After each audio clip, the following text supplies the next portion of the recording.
So during my time in banking, really, I kind of got disillusioned with the system, so to speak. I thought it was inefficient. So my role as a trader, I think in this day and age with a lot of technology, direct market access, you're not really creating much value.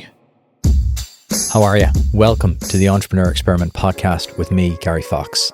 Today, my guest is David Jelly, the founder of Property Bridges.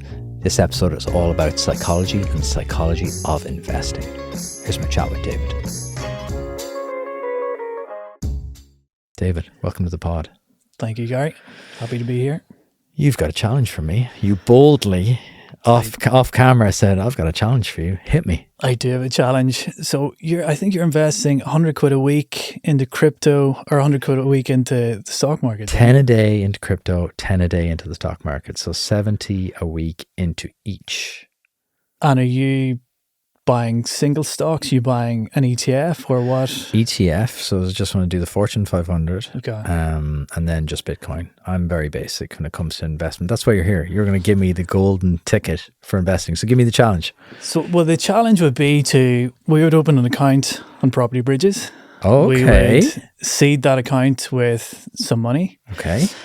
And we would challenge you that over 3 years that you make a higher return on Property Bridges than playing the stock market. So ETFs is a little bit different, but if you wanted to pick single stocks and kind of day trade, or not day trade, but trade in and out of stocks like over the 3 years, we'd like to challenge you that returns would be greater in our platform than would be in the stock market. I'm in. I can never. Great. You're the second person to challenge me today. That says probably a lot about me and my psychology. And I said yes to both. I'm in. Good. Let's do it.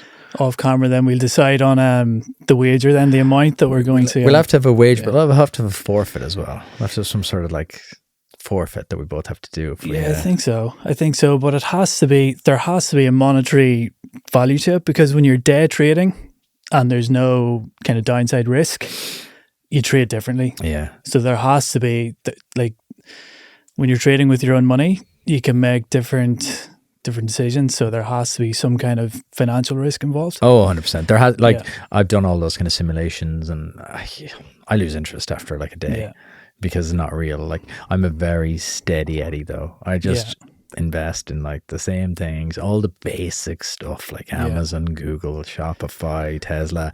You're very stereotypical. Yeah, and that's it's interesting to get your perspective on that. Like, whenever we turn on the financial news, like 95%, 99% is the stock market, it's US stocks. And I often wonder, like, why don't people think more about alternative investments like what we provide? Or I know you had Chris Burge on from Spark crowdfunding as well. So it'd be interesting just to get your thoughts on, why is it crypto, the stock market, and, you haven't thought about Good question. I guess accessibility and awareness. Yeah. I suppose, I'm just thinking as we're chatting now, I suppose accessibility and awareness.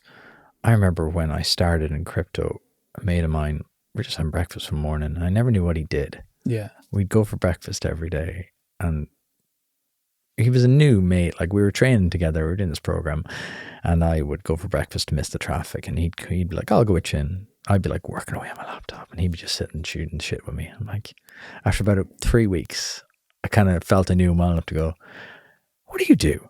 Because he never seemed to do a whole lot. And he's like, I design websites. I was like, all right, fair enough. That's pretty logical. After about 2 more weeks, I was like, what kind of websites? And peeled the onion, and he was heavily involved in crypto. And I was like, what is this? And I remember back then, I was only having this chat with someone recently, actually, someone that worked in Coinbase, and I was chatting to them, telling them like trying to buy crypto in 2016 was so convoluted. Yeah. You had to go through this, you had to go through that. And I think it's just awareness. Like, I think COVID brought a lot of people's awareness to the to crypto and to the financial markets. I think people had a lot of time in their hands. I watched that I was traveling on the weekend on a ferry, and they had that Dumb Money movie.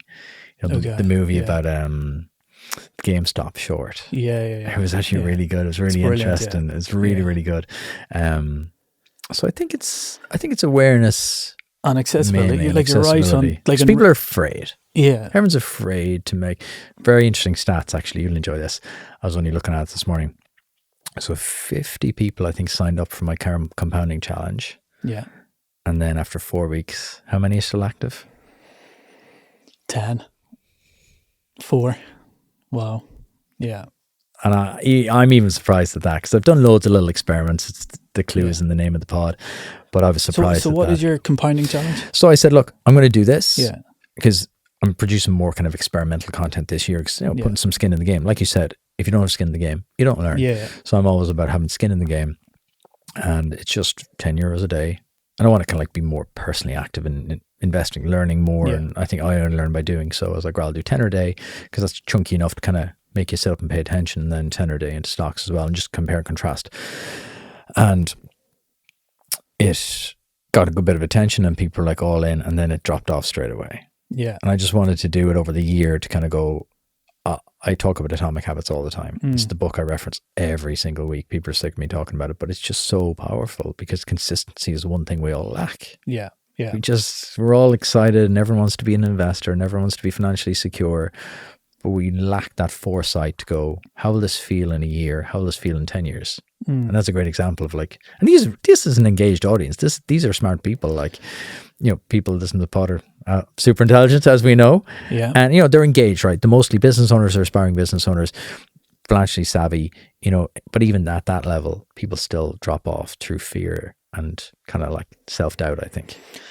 Yeah, and I guess that's what separates people from becoming successful over the years, when you compound every day, over the weeks and months, and people that fall away. It's boring, right? Yeah. It's really boring. Yeah. Because, you don't get that hit of adrenaline. You don't get that rush of like, oh, look, it's gone up or whatever. And you shouldn't think about it. I don't think about it. Like you're asking me about stocks and shares. I don't think about it. I buy it and then leave it. I buy things. I actually have a good framework for it. I buy things that I think when my daughter is 18, we could sell. Yeah. And it just gives me that framework of like, don't buy the next hot thing. Buy things you think are popular now and will continue to be popular. Yeah, and that's what Warren Buffett says. He's, whenever you're picking a stock, just imagine that the stock market closes down for the next 5 years, for the next 10 years. So like you're actually buying into a company. You're not buying into a company today and hoping to sell out next week or next month. Like you're looking at the fundamentals of the company. You're looking at growth prospects. You're looking at trends in the economy, and that's. Yeah, never kind of get into something if you think you're going to get out in a week or a month. It has to be rarely long term. works, Has to be right? long term. Going green, becoming more sustainable, it's everywhere, right? Everyone wants to be greener and do their bit to help. But sometimes, for your business, there are more important things to do. It's hard to find the time. Well, take it out of your hands because it's all in a day's work for your local enterprise office. They have the time and the experts to sort it for you. And the best bit is, it'll help your business, save you time, money, and energy. Perfect, right? The Green for Business audit will assess your business and tell you where you can make changes, and the new Energy Efficiency Grant will help you pay for those changes. And your local enterprise office will sort the whole process for you. Go to www.allinadayswork.ie/green, fill out the form that takes less than 2 minutes, and your local enterprise office will take it from there. Going green? It's all in a day's work for your local enterprise office. I want to share a game changer for your business, Azure Communications. When it comes to print and marketing solutions, these folks, led by CEO Jenny Johnston, are the real deal. Whether you need an eye-catching brochure, sleek business cards, or a full-blown digital campaign, Azure Communications has you covered. They're not just about high-quality prints or digital campaigns, they're also about delivering great results. And here's the best part. Just for listeners of the Entrepreneur Experiment, you can get 20% off your first order. Just give them a call or go online and use the code VOX20. With personalized service and fast turnaround times, Azure Communications will help you make the impact your business deserves. Trust me, when it comes to making your brand stand out, Azure Communications is the provider of choice. Check them out at azurecom.ie, use code VOX20 and elevate your marketing game today. Many of you listening to the pod are business owners and savvy investors, but have you been introduced to peer-to-peer lending? Peer-to-peer lending is the practice of lending money directly to other individuals or businesses without the need for a traditional intermediary like a bank. Property Bridges offers you the opportunity to lend directly to experienced home builders across Ireland through their innovative online investment platform. Investors earn returns of up to 9% per annum, and your money is fully secured against property.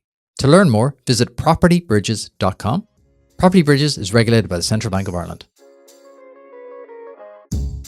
You've probably seen this though with property bridges. Like, what do you think it is? Why do you think people, especially people in Ireland, I think, don't actively engage more in their finances?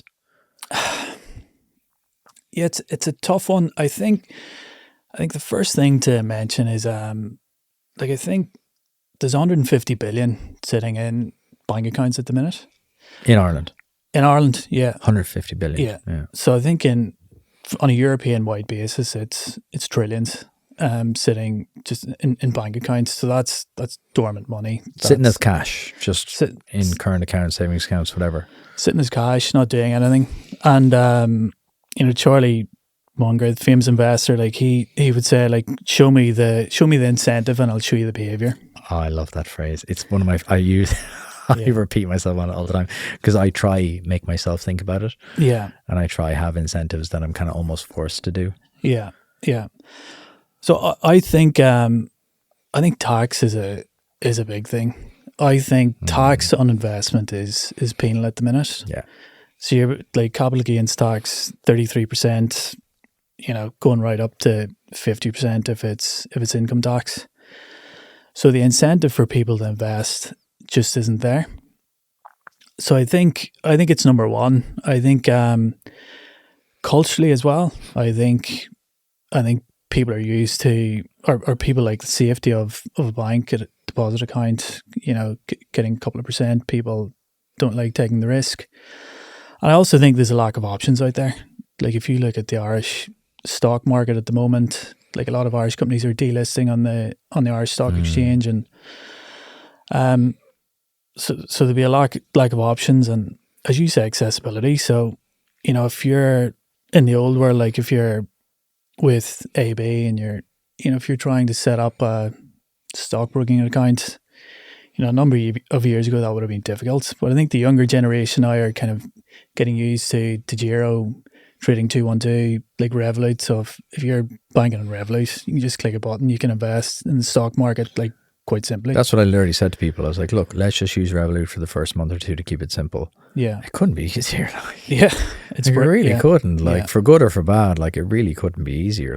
Yeah, it's really interesting the way you break it down there. Like, is it that we don't have a culture of investing as well? Like we're a relatively new country in essence in terms of like having a bit of money.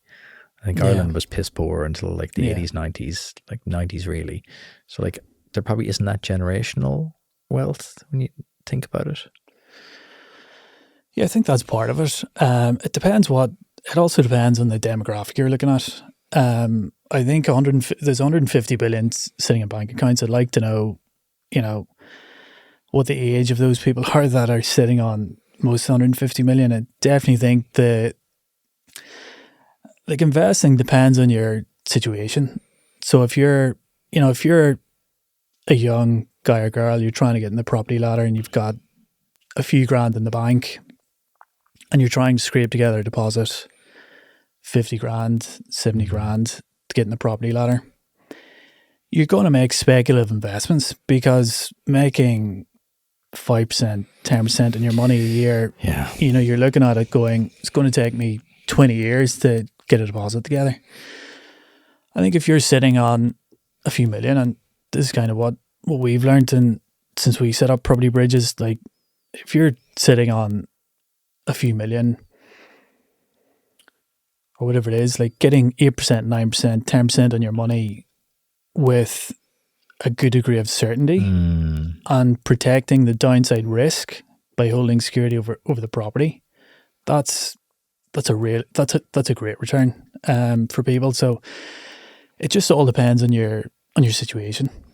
It is funny, isn't it? Like it's the incentives thing, isn't it? Like, why is there so much cash? Like, why is there so much cash sitting there? I think there was a lot more cash after COVID. I don't know why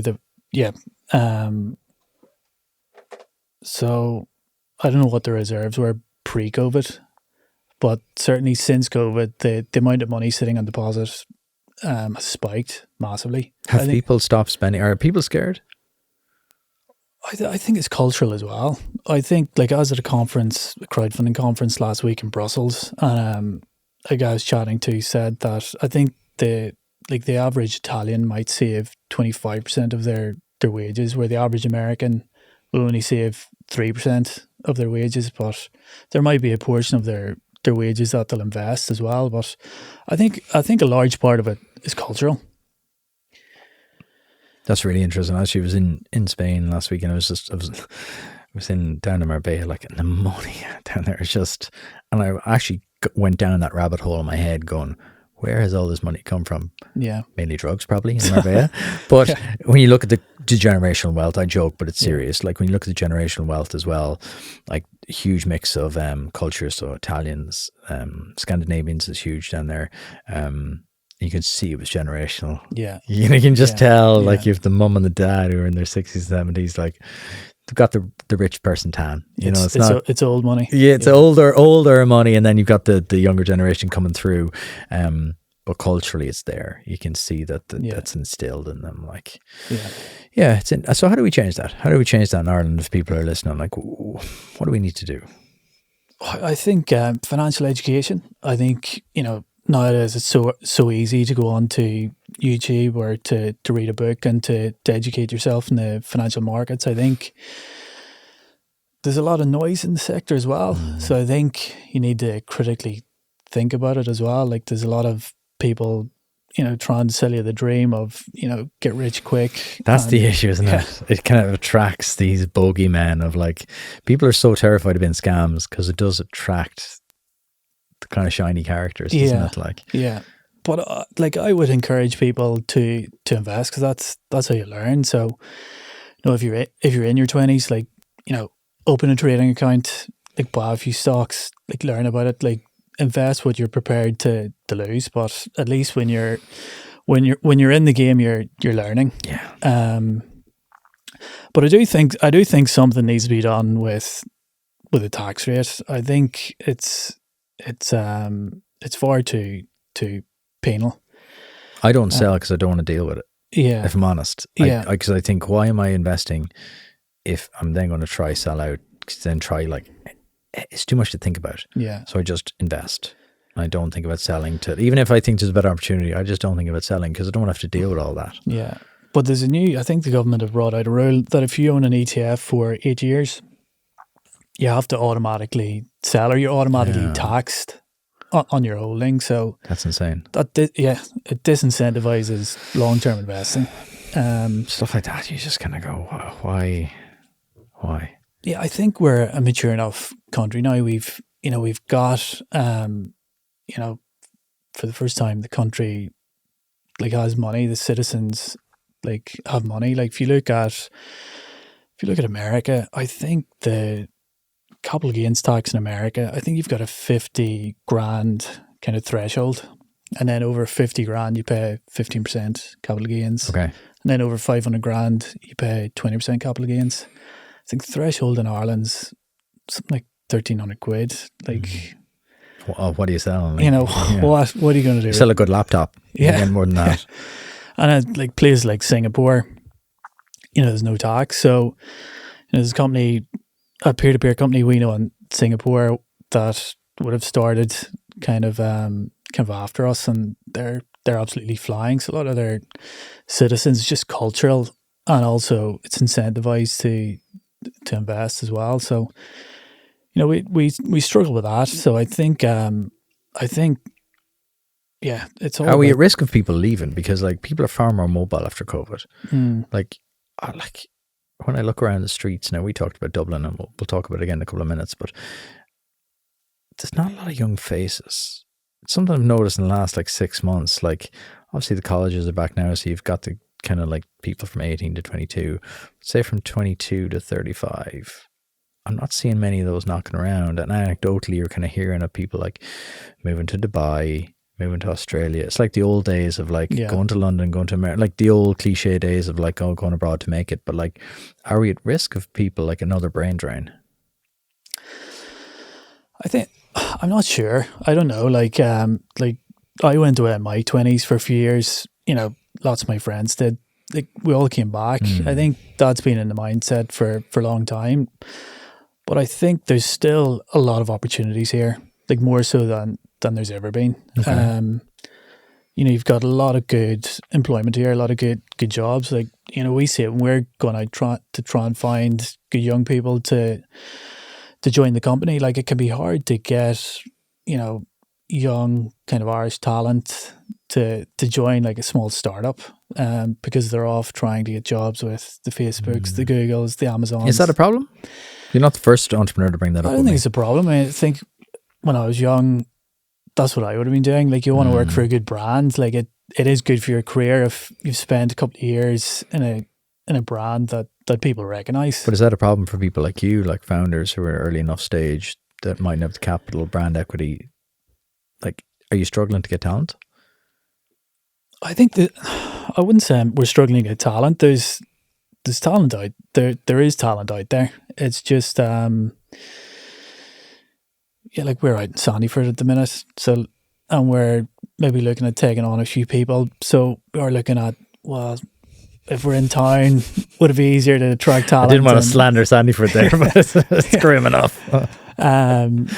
So Sandyford's been good to us, but yeah, we're looking at things like that, making the office a nicer environment, spending a few quid in the office. Well, if you're going to have to come in, people do want it to be nice now. Exactly. We've kind of got spoiled. Like, we do kind of want like the bells and whistles now. Yeah. I've chatted to a lot of founders and they're all saying that. They're like, yeah, look, we're going to stay hybrid, obviously, but when we want people to come in, we do realize we have to like step it up now. Yeah. Because they are competing with the multinationals. Yeah.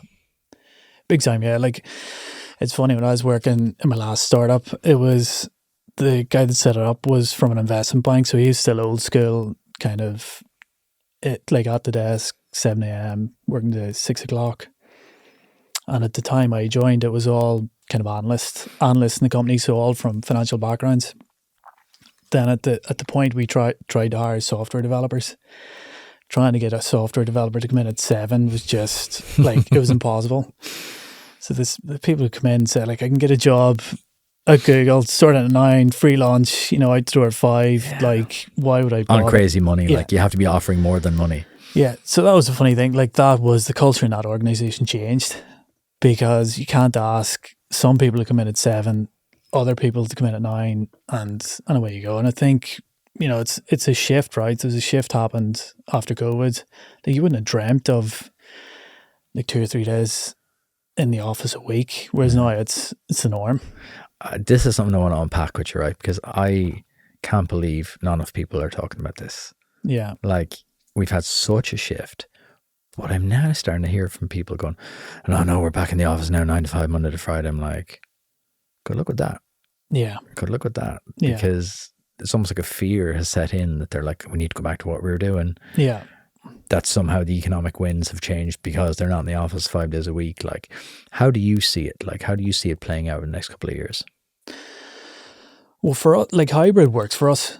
Like, but we're a small enough company that, I know what each member of my team are doing on a daily basis because we're working so close. I think it might be different in a larger organization where,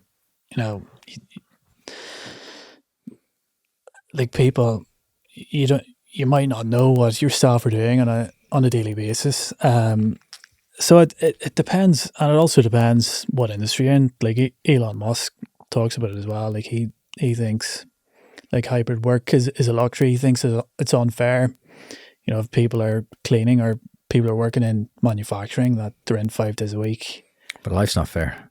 Well, exactly, you can't. I think Elon's cracker, or his cheese has slipped off his cracker a little bit. Like, I read that biography book. Like, it's wild stuff. Yeah, and then you hear about Amazon that, well, a lot of these tech companies are asking people to come in or forcing people to come in 5 days a week. And the reason why they're doing that is that they want people to, quit, essentially. So they want to lower their staff numbers. They're unprepared to give out redundancies, and that they want people to voluntarily leave. So it's horrible, really. Like, it's such a shady way, like, you don't to know, operate. You don't know what's happening. You don't know. Yeah. But for us, it works for us. Going for 5 days a week, going back to 5 days a week, I don't think we get any benefit to it at all. And you just won't get people to do it, I think. I think people are delusional if they think that you can get really talented people, because people's lives have fundamentally changed. People live different now. Yeah. I was talking to someone yesterday that live out beside me, and they were talking about moving jobs. And they were saying, my commute would be 90 minutes in the morning, 90 minutes in the evening. I was like, Yeah. you demented. Like, I couldn't. add it up over the week. I couldn't. That's 2 days commuting a week. I'm like, that's mental. Yeah, I couldn't stick that. I Your couldn't stick life, it. Yeah. like, and people used to do it because we had Yeah. no choice, and that's how we thought things were. But it's just wasted time. It's just 90 wasted minutes time. a day each Yeah. way. Yeah.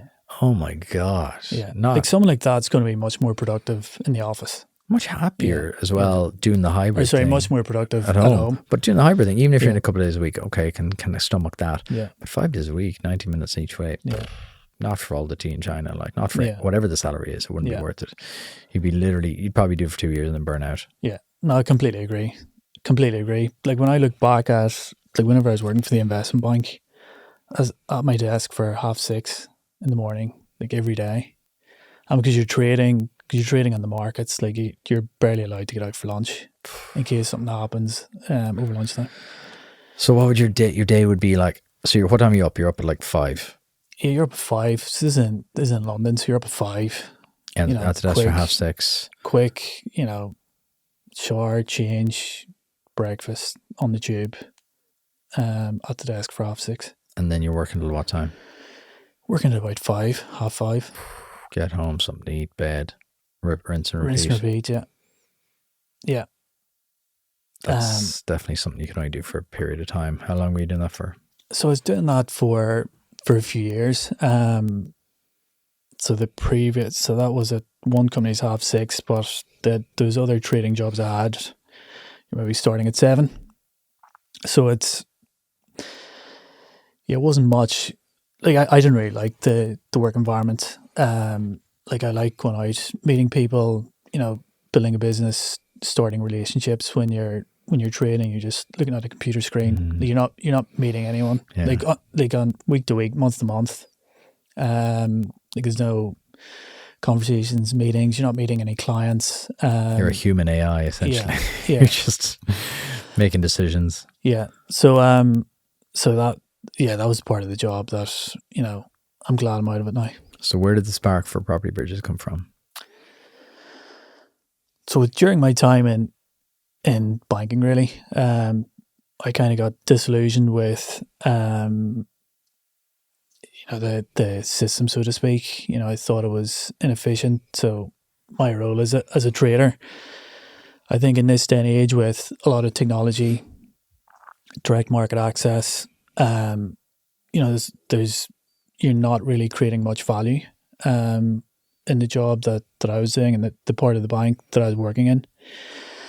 We were servicing, large pension funds, hedge funds in the UK, and we're making a lot of fees, and the bank was making a lot of fees for doing that. So I thought it was highly inefficient. I thought the industry was highly opaque, and whenever peer-to-peer lending came along, whenever I saw it evolve in the UK, I thought, this is brilliant. It's so direct, so transparent. There's, very few layers of intermediation between the lender and the borrower. Break it down simply for anyone who has no idea what peer-to-peer lending is. Peer-to-peer lending is just lending to, another individual or company traditionally via the internet. So it's without the need of a traditional intermediary like a bank. So, the old way of doing things was you have your money on deposit with the bank. The bank can lend out your money. So that's how peer-to-peer started, really. Like one of the first peer-to-peer companies in the UK was Zopa. So the people that set up Zopa were very frustrated that when your money's on deposit at the bank, you might be earning 2% interest on your savings. When you try and get a loan, you're being charged 10, 12%. So they're like, well, listen, if like now we have the internet, if we set up a platform and people can lend to each other, it'll be much more efficient, and we can take a small margin in the middle, and it'll be a much kind of fair way of doing things. Ironically, they started as peer-to-peer and now they've got their banking license. No way. So they're back to banking, yeah. But that's how the industry started. So Zopa was, they were primarily, well, I think they were only personal loans. So you could invest and you could lend to other individuals. Then the market evolved into lending to SMEs. So there's a big company in the UK called Funding Circle. I've heard of them, yeah. So you could lend to a small business. So like if you had a favourite donut shop and they were expanding, they're opening another donut shop but couldn't get money from the bank, you could potentially get money from a peer-to-peer lender. So you'd say, right, look, we're hoping to open up a donut shop in Galway. We're looking to raise 50k. You'd put it up on Funding Circle, and then your like customers and public could buy in for like a set period of time and then get a return. Is that how it would work? Yeah, on the company lending, it's typically 3 years. So you've got Linked Finance in Ireland do the SME lending. So typically 3 years, there's an interest rate involved. So, you might be getting paid 9-10%. That's typically paid monthly on the company model. The model that we do is property backed. So what was your original idea? Yeah, well, that was it. So I saw the peer-to-peer market evolving. So firstly, it was personal loans. Then it was loans to companies that were typically unsecured. Yeah. And then it evolved into property lending. So what attracted me about property lending was you had the underlying security. So whenever we give out a loan, we always take first legal charge over the property. So we're protecting any downside risk. Who owns the property? So the borrower will own the property, but just like a mortgage, the bank has a charge on your property. So we're only regulated to lend to companies. So we're dealing with like home builders around Ireland. Right. So we don't call them developers anymore. Home builders just so cuddly and warm. I love it. Yeah, it certainly is. So there's a negative connotation. There really is. And again, it's like the crypto thing, the finance thing. There shouldn't be but there just is in Ireland. There's this hangover from, justly in some cases, there's kind of a hangover from it. But in most cases, everyone's just trying to do something decent. Everyone's trying to build something decent. Yeah, I think it's misguided now. So the borrowers that we deal with are completely different from developers from the Celtic Tiger. And in fact, I think a lot of the developers from the Celtic Tiger era just aren't in home building anymore. They've kind of moved on to other sectors, could be building data centers or renewable projects, or as we saw in the recent prime time, they're in the emergency accommodation sector. Home building now is, it's a tough enough gig. The margins, I know the house prices are quite expensive, and often the narrative peddled by the media is that, the greedy developers making a fortune, but we've been lending now for 6 years, and the margin on home building is quite tight. So you'll back, will you back an estate or an office block or an apartment block? What is it that you would back? So if we go on to Property Bridges today, what are we backing? Yeah, so it's mainly residential construction. So we get approached by small to medium-sized developers, home builders across the country, and come to us. They'll say, I have 10 units down in, County Laois. I need whatever 3 million to build these houses. Can I get a loan? So we'll obviously we'll assess it. We make sure that it's got enough profit margin. So we'll typically look for 15% profit margin. We'll assess the cost of the build. We'll assess the type of build. We'll look at the borrower's background, his track record. We go through a whole series of assessments. Then we'd issue a term sheet, and then if that's accepted, then we'd go through a full series of due diligence. So we get a QS involved, we get our lawyers involved, we get an independent valuation. Serious work to it, like. Yeah, it's a very active form of lending. It's and even when the loan is approved, it's so it's funded in stages and it's funded in arrears. So it's not a case of I want 3 million, we deposit 3 million in the bank account, away you go. It's Right. it's more that you agree to a construction program. So they could be drawing down 250 grand a month. So they go off, do the work with their own money. So we're paying in arrears. Okay, right, I got you. So you're protecting kind of all sides really there. Yeah. So we're taking security of the property. Then they go off, they'll do a month's work. They'll send us a drawdown report. They'll say, listen, I've spent 250 grand this month. I need a drawdown. So we'll send out our QS. So our QS will inspect the work that's done. They'll make sure that it's been built to regulation, make sure it's been built to planning. We'll go through the planning conditions. And then we look at that report, and if it's approved, then we'll release the money then. Oh. So there's a lot of safety nets built into the process.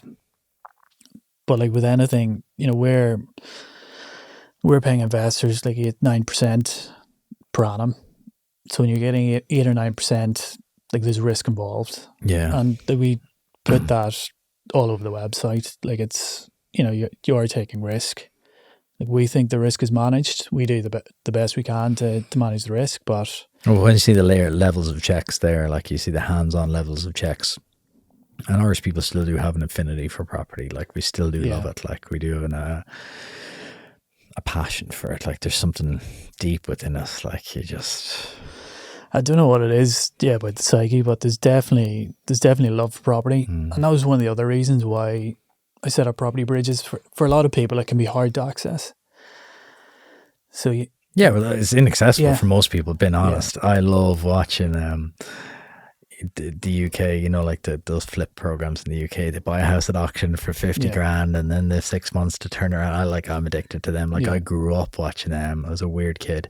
Grew up watching them. Even through college, I'd be watching them every day. I was just fascinated. Whereas here, there isn't really that opportunity for people to get a start, to trade their way up the property ladder. It's very difficult. It's a game that's very difficult to get into now. It seems non-existent now. Yeah, and whenever we go out and meet our borrowers, they're typically they're not young. That's one of the fears I have of the industry, both in terms of home builders or even people coming into the fix and flip market.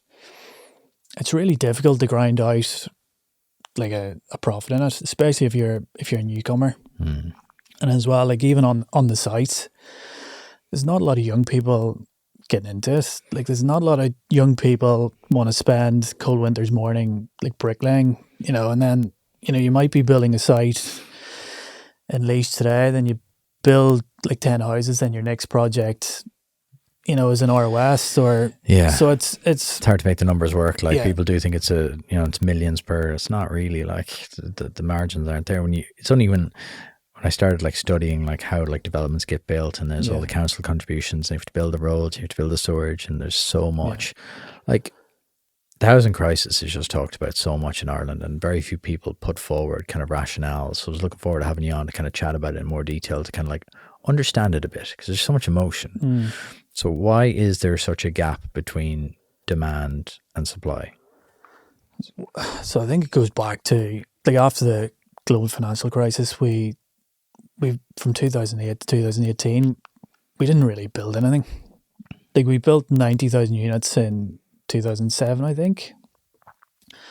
And then for those 10 years, I think we might have been building 5,000 units a year. And at the same time, the population is going up. And now the population is going up at a pretty accelerated rate. So there's just not enough. There's not enough stock. And then it's... So we're struggling with that gap of 10 years. Is that where the deficit has come from?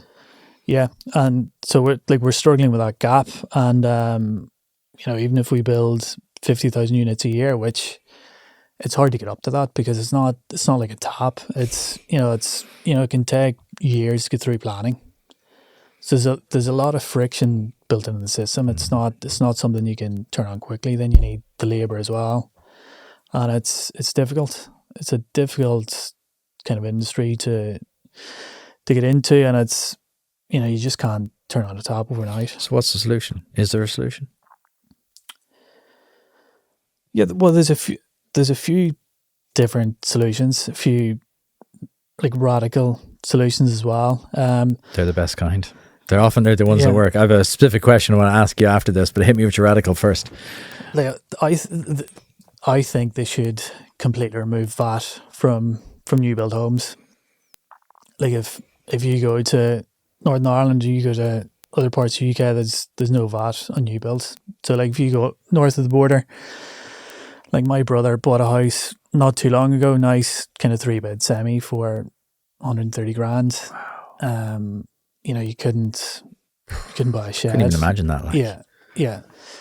So like VAT's like one thing. We've got, very high regulations, very high standards when it comes to building. You've got expense built into the planning process because it takes so long. You've other things like Irish water were like very expensive as well for some buyers. Now there's a levy at the minute, so the government have recognised that and have. So what are all the extra costs that go into like building a house? Like what are the other stuff before you even laying a brick in the ground? What are the other stuff there? Just break it down for people and for me that wouldn't kind of understand this. Like you talked about Irish water. What else is there? Yeah, well, you have to buy the land, then you've got stamp duty, then you have planning fees. You take through planning, then that there's a lot of uncertainty built into that. That can take years. Like I was speaking to a developer a couple of weeks ago, so he went for planning. I think then it went into the board. So even if you get your planning like granted by the local authority, someone appeals it can go to the board. So he was on board Planola for 77 weeks, and then it got rejected because it didn't have enough green space. So he's trying to build 24 apartments. Didn't have enough green space, so he had to reduce the size of the apartments. So it's gone from 24 to 18. So he had to completely redo a new planning application from scratch, submit it again. So you're starting back from and you're back at square one. But then when you get planning, so you've got the professional fees. You need architects, engineers. There's a ream of consultants that you have to get now on residential construction. You've got the core construction costs. You've got the materials. You've got labour. You've got site development costs. Then you've got development levies. What are they? Because I've heard of them, but I don't really fully understand what they are. Yeah, so you're paying the local authority for kind of roads and access and services and lighting, things like that. Then you've got VAT. So on top of everything, you've got 13.5% on the build. So and the Irish water fees were, you're talking $6,000 to get an Irish water connection. Now, as I mentioned, there's a waiver at the minute, but up until kind of last year, it was costing an extra $6,000 to connect to Irish water. So like on the continent, I think the average connection cost is 500 quid. But for an Irish water connection, $6,000 per property. So everything adds up. That's before you even start marketing it, starting getting it done. So hit me with your radical solution. What's the answer here? I think the government need to remove VAT. It's a quick win. I think the government are playing around the edges at the minute. So the government are trying to do their best. Like they have, they set up the LDA. They've set up the HBFI to fund home builders as well. They've provided an incentive scheme for first-time buyers. But the incentive schemes is very much kind of bridging the affordability gap. So it's not bringing the price down. So the best thing the government have done in the last 6 years, from our point of view, is providing the levy waiver for both Irish water and development levies. So that's been waived. Right. So that has really accelerated delivery houses. So a lot of the schemes we look at won't be viable. So we're looking at schemes that make 15% profit, couple of years ago, we were looking at schemes that weren't making that. So like, we're not going to fund it. Right. So viability is a big problem. So the most radical solution that I can see, and the quickest solution, is just remove VAT. Politically, I think that would be unpopular because People are so touchy. Yeah. Like, people are so afraid to pull that thread. You see with the hospitality there in the last budget, like, they wouldn't drop it from 13 to 9. So I think removing it, they're just not going to pull that. Like, even if they know long term it would benefit. Like, it goes back to our very first point about being able to see the long term, being able to kind of like delay gratification for 10 years, going, if we remove that now, okay, there'll be a small hit, but in 10 years' time, we'll have caught back up to the demand we need. Yeah. It also reduces cost, you know. So instead of you know, the government are paying for these incentive schemes to help people, you know, like buy houses at the current market rate, but you've still got a big mortgage. If you're taking VAT off, like, you know, you're reducing costs for first time buyers. So I think, you know, I think that needs to be done. Like, the need to stimulate, you know, private development. Like, there's a lot of like social good comes from private development as well. Like, I mentioned the VAT, but there's a lot of other like fees that, you know, planning fees, levies that the government get out of privatising. And then, you know, as well as that, you've got Part 5. So for every new scheme of 10 units, there should be 2 Part 5 schemes as part of the planning permission. What's that mean? So Part 5 means that you're giving the house to the local council at cost. So if you're building 10 houses, two of the units is going to the council at cost. So you have to make your profit in the first 8 units. So there is like social elements built into privatising, and I think we should be stimulating that a lot more. You know, the government are doing their best. They've set up the LDA to try and, you know, build like social housing on government land, which is good as well. But the government are increasingly competing with the private market when I think they should be incentivising the private market. It makes more sense, right? To go with the people that already know what they're doing and just become a part of it. Why is Dublin so flat? This is my bugbear. This is where I thought you were going to get radical. I was like, please say build like 30 stories, because I just... drives me bonkers. No, you travel to, like, I was in Madrid last week, and like, you're just kind of looking at it going, lads, like, you could house thousands of people on one block if you just built.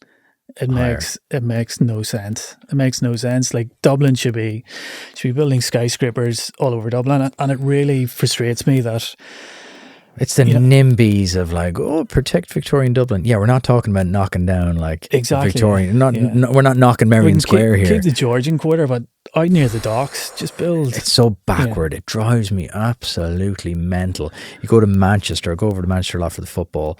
Like, that's a perfect example of an industrial city who's kept its heartland, embraced it, made it better, turned all the warehouses into these incredible apartments.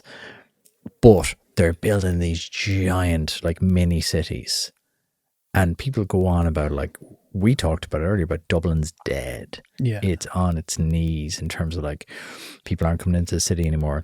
Yeah, because they can't live here. Yeah, that's why. Yeah, because they can't live in the city centre. The city centre is dead because you've got like 2 floors, first floor retail, second floor probably not even can't be used anymore because of fire regs. Yeah. So what do you expect? Exactly. Yeah. No, the city's dead. It's not dense enough. So they need to build up in the city. Like, as I said, like, we've got an office out in Sandyford, and they're throwing apartments up out in Sandyford, and it's good to see. But it is. You know, but there's build houses in the suburbs and build exactly. apartments. It's the other way around. Yeah, we're doing it the wrong way. We're doing it the other way. We're building apartments where you can, but you can't just have apartments after apartments after apartments. You go to places like Malaga or Madrid. Like, the facility for people living in apartments are unreal. Yeah. Because they've been doing it for decades. Yeah. They know people need like proper creches, proper parks. There's green areas everywhere. Yeah. There's playgrounds everywhere. My daughter was in her element. We couldn't walk like 3 blocks or in a new playground. Class. Yeah. And it just frustrates me, like, because it's not rocket science. Yeah. It goes back to the co-living as well. So, like, co-living was, you know, it was a very positive thing for the market, and like, we talked to an investor that was trying to bring a co-living scheme through the planning process in Kenilworth Square. And they must have been in the planning process for a few years, and they were fighting with residents to try and get this co-living scheme through. So they're at it like a few years, and just before the final planning got granted for the co-living scheme, the government came out and said, okay, like, you know, we're banning this, like we're banning this completely. So then they had to go back into the planning system to go for apartments. And then by the time they got planning for apartments, you know, inflation was through the roof. Planning wasn't really viable. So, you know, this investor came in, there's an international investor came in, must have spent 5 years in the project. In the end, I think they just sold the site, took a loss on it. I don't know if those apartments were even built. Surely it costs a fortune just to carry that. I always often look at these sites, and I'm kind of like watching stuff get developed or not. And always in the back of my head, I'm kind of going, how much is it costing them to have that there every month, every year? Yeah. Just even a carry cost of just having loans on it. Yeah, well, if the site's bought with debt, it's gonna be costing you money just to, like, every week. You know, a lot of sites could be bought with equity. So you're waiting for that uplift if and when you get planning. Right.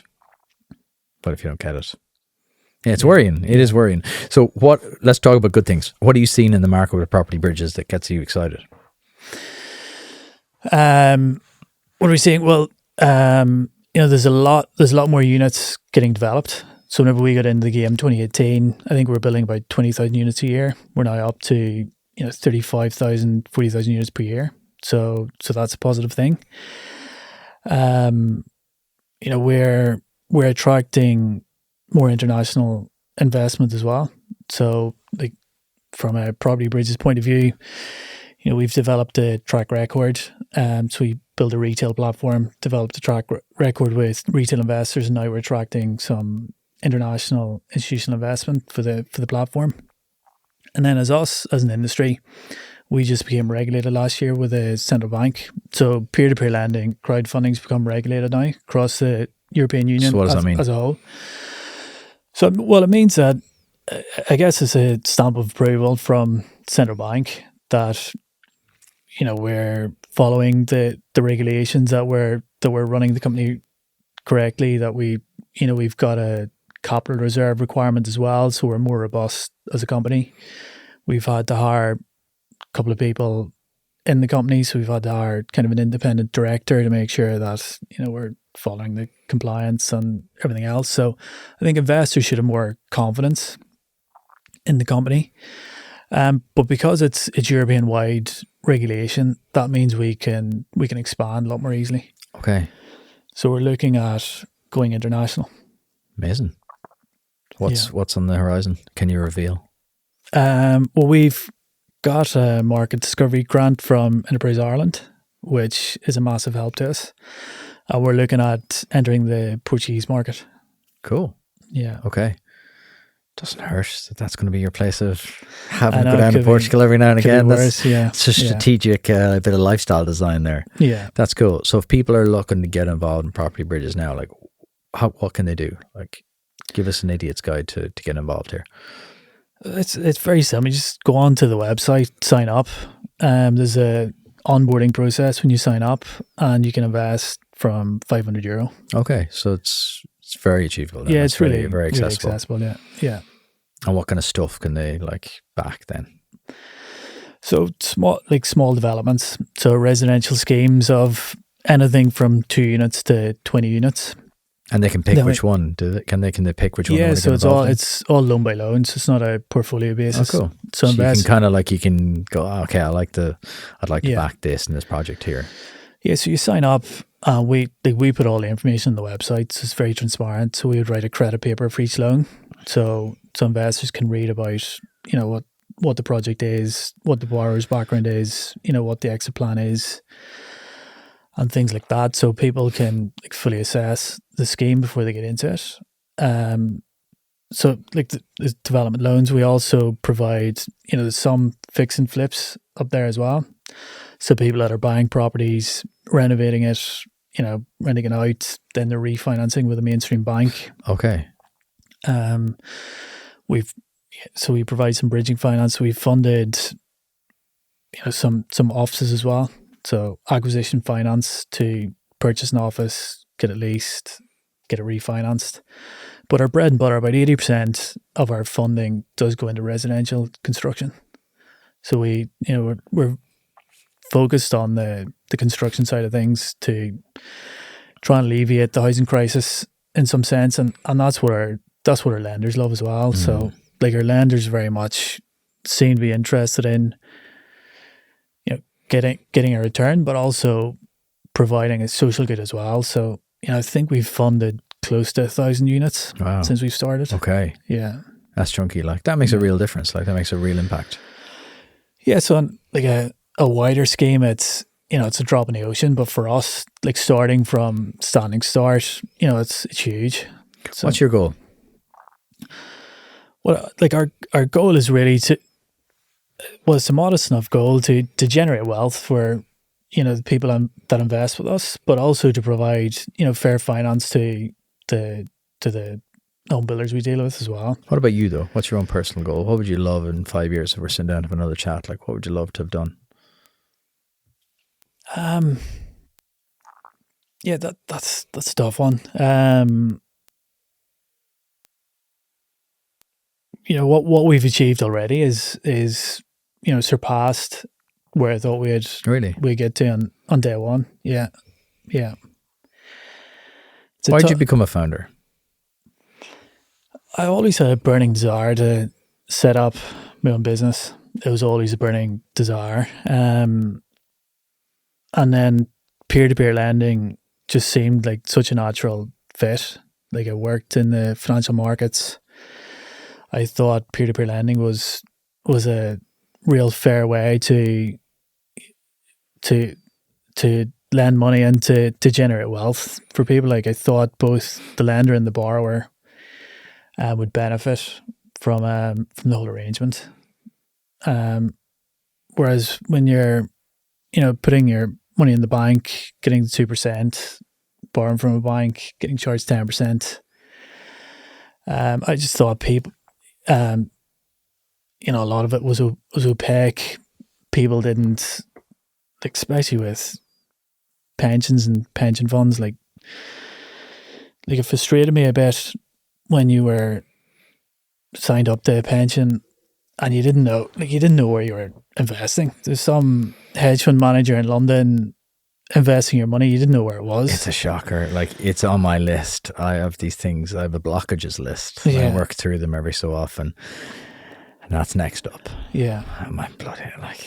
So what? Like it's a shocker. I have a pension in Dublin now, and I literally log into the platforms, like literally one number on the screen. Like this is what your pension's worth. Now, if I want to change what I'm invested in, I have to send a bloody carrier pigeon in the office to change what I'm invested in. Whereas with us, you're logging in, you've got a dashboard, you see what you're investing in, you choose what you're investing in. It's a lot more modern. Okay, we want to keep driving that. Like we want to create an app, and we want to continually invest in the technology. But for the most part, it's a massive improvement on some of the other investments that are out there. I believe you have to be the CEO of your own life. Like if you don't choose your direction, someone else will choose it for you. Pension's a perfect example. If you go, throw it in there and don't think about it till you're 65. It's insanity. Like, and it's the same with everything. I always say that about health. I said about your business. Anything you want to achieve in life, you have to be engaged. Otherwise, you're just a passenger. You're just in this bus. Wherever it goes is fine. Like with no destination, there's no plan. Like you have to be more engaged, and especially nowadays, there's no reason not to be. Like it's the psychology piece, though. It's just trying to unlock that bit of self-awareness to go right. Just get over the fear, educate myself. Like read the psychology of money. Read Atomic Habits, read things like that to go, okay, I'm just wired. This is my wiring of why I'm afraid of this stuff. And it's not to be afraid of. Like, what's worse to be afraid of is to get to 65 and you're like, oh shit, this isn't where I thought we'd be. I think it is coming with the younger generation. Like it was cultural, like in our parents' generation, you would go to the local financial advisor, you would invest in whatever the scheme was at the time. Whereas like our generation, like they are going on to Revolut, they're investing in stocks, or I think they're a bit more financial literate. So I think there's a massive kind of trend towards kind of direct investing as opposed to going through like an advisor or a broker. Before we get to the quick fire round, if someone's like, listen to this now, they're like, right, okay, the lads are right, I'm going to get a bit more kind of hands-on here. Apart from going to Property Bridges, what other resources do you think are useful, be they books or be they like whatever? What else would you advise people to have a look at? If you're trying to get a bit more savvy, like what resources do you use? Just in terms of like, so just to become more financially literate? Yeah, just to become a bit more kind of like tuned into what's going on. Where would you advise them to go?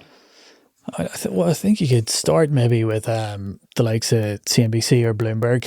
Start learning about the financial markets. Start learning about how things are connected, like how the world works, how geopolitics can affect like the oil price. Why a stock might go up or down.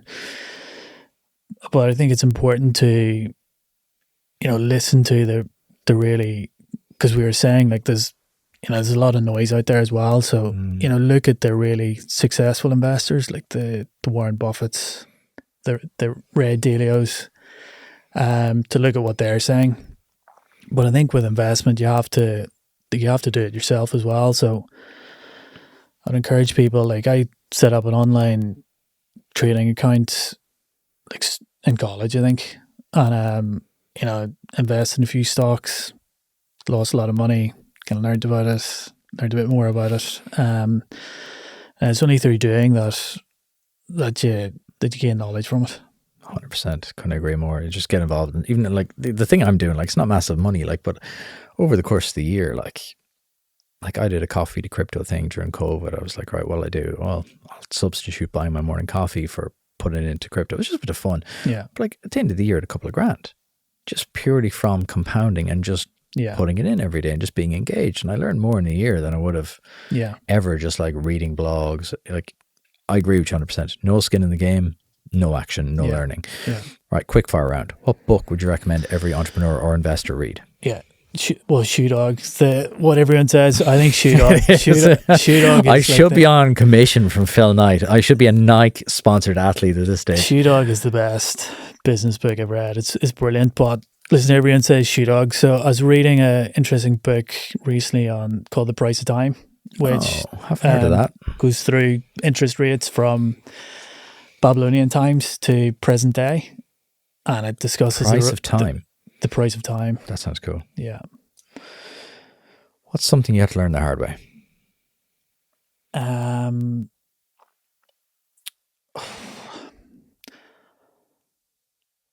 think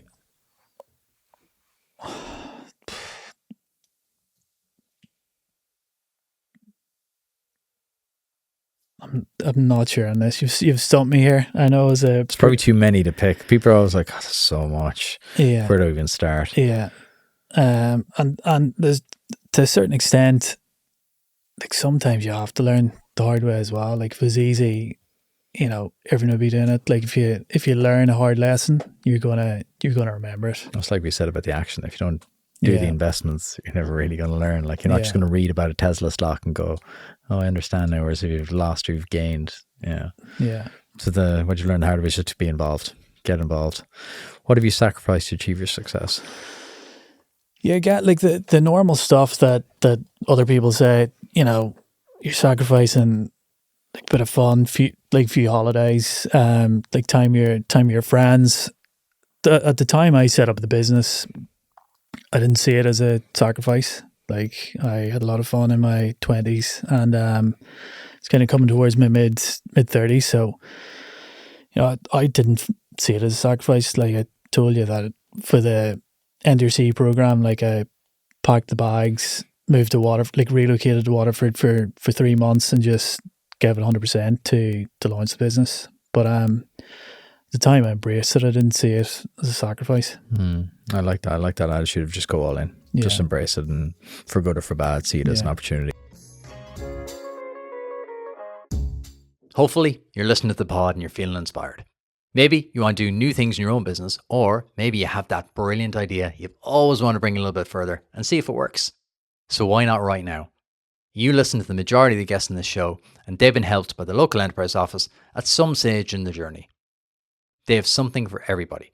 Whether you have that idea you want to develop, you want to get your products in new markets, you want to innovate your existing products, or you want to expand staff and premises, they have the supports to help. So why not today? If you want to start up or grow your business, then contact your local enterprise office today. What would you do today if I give you 10 million euro? It's an easy one for me. Oh, don't say it. Don't say it. Don't do that to me. I would invest it alongside the other retail investors in the platform. So like we're like at the minute, like we're making like it's a small enough margin gain. So where our investors are getting like 8-9%, we're gonna make a small margin like on that. So if we had 10 million of our own money, we're investing alongside our investors, we'll be getting a little flywheel going. So that's absolutely what we'll be doing with it. Fine, I'm going to get you on the next question then. I'm going to give you 1 million euro. You can only invest it in one person or one company, not yourself. Who is it?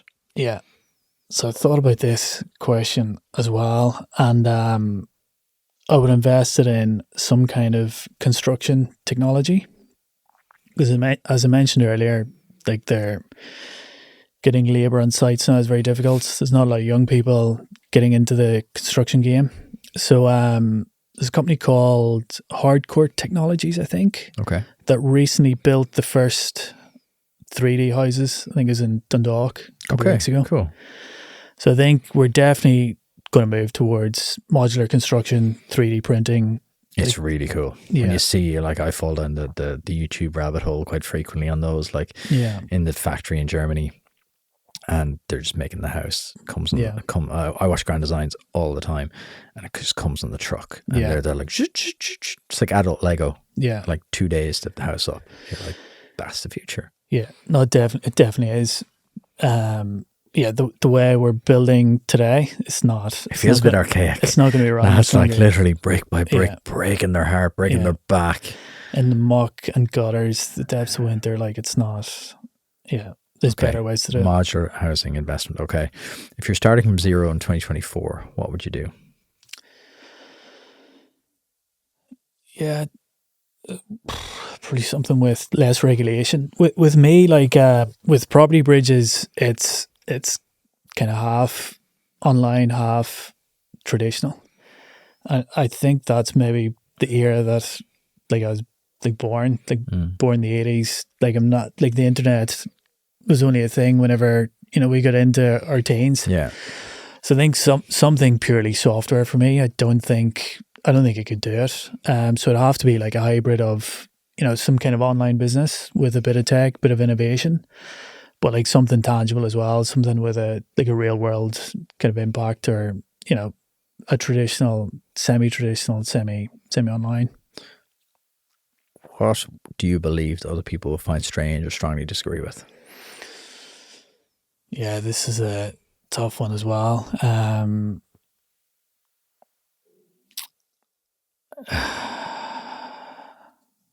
What I believe that other people would find strange. There's a million of them in property. Give me a few already. Yeah, well, like in property, I'll just caveat this. Firstly, by saying that's how I like the answers to start. That firstly, I think in Ireland we pay way too much tax. Like income tax is a disgrace. Tax of investment, as we've touched on, is disgracefully high. But I do think we should be paying water charges. Like, probably not a popular opinion, but like water as a service, we all benefit from it. Like, like that. Like Irish water is underfunded at the minute. Like, hopefully with the Apple money and the new budget, it's going to become like properly funded. But like a lot of the Irish water cost was levied on developers, which was then levied on the first time buyers. You pay somewhere. Yeah. You pay somewhere along the line. Yeah. Okay. And like we're funding scheme at the minute. where if there's infrastructure that needs to be upgraded, the developer has to fund that out of his own pocket. So where's that going to go? It's going to go onto the price of houses as well. So yeah. So Irish Water, I think water should be taxed or They paid replaced for. all the pipes on our road, not last summer, the summer before. I was just chatting to the lads because they had to dig up our house to come in around the back. And I was chatting to them. I was like, well, what's the crack with the pipes? He's like, you would not want to see them. Yeah. He's like, the water, he's like, they were rotten, like Yeah. half. He's like, probably we reckon more than half the water was just going into the ground, and the rest, the pipes were just riddled. Yeah. And like, you're drinking that. So like, that's the Yeah. one thing I don't have a problem paying for is water. Yeah. And yeah, you're paying for an income tax anyway, so you're better off just be more transparent. Give Yeah. people the choice. What's been your worst investment?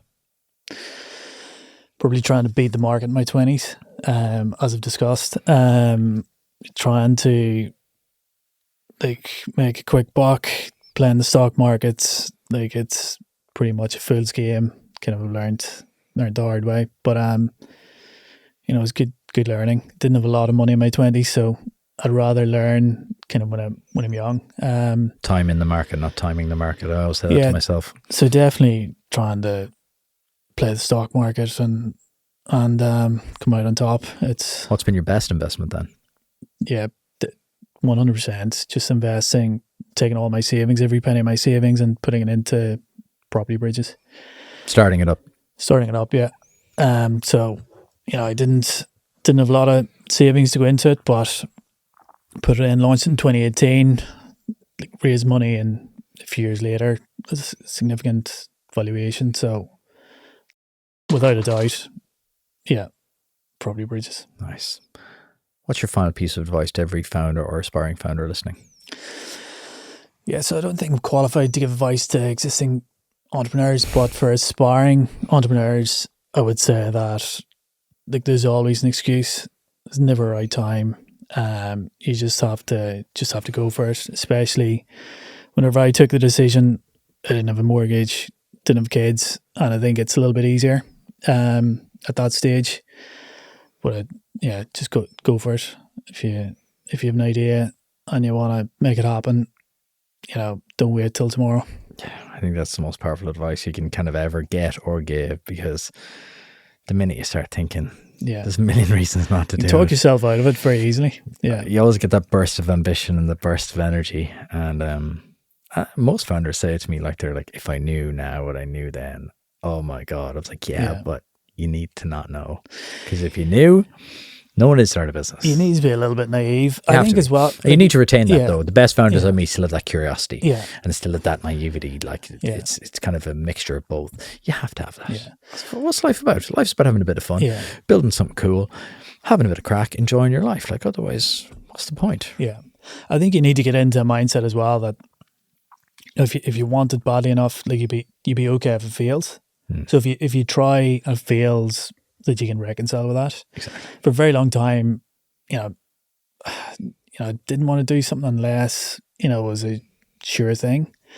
Then I got into the headspace that, well, if I don't do it, I'll regret it. So, give it a go. If it fails, you can get a job again. Exactly. Yeah. What's the worst that can happen? Exactly. Yeah. David, that was an absolutely brilliant chat. Where can people learn more about property bridges, maybe get involved, and then yourself as well? Yeah, propertybridges.com, or you can find me on LinkedIn. Perfect. Thank you so much for joining us. Thanks, Gary.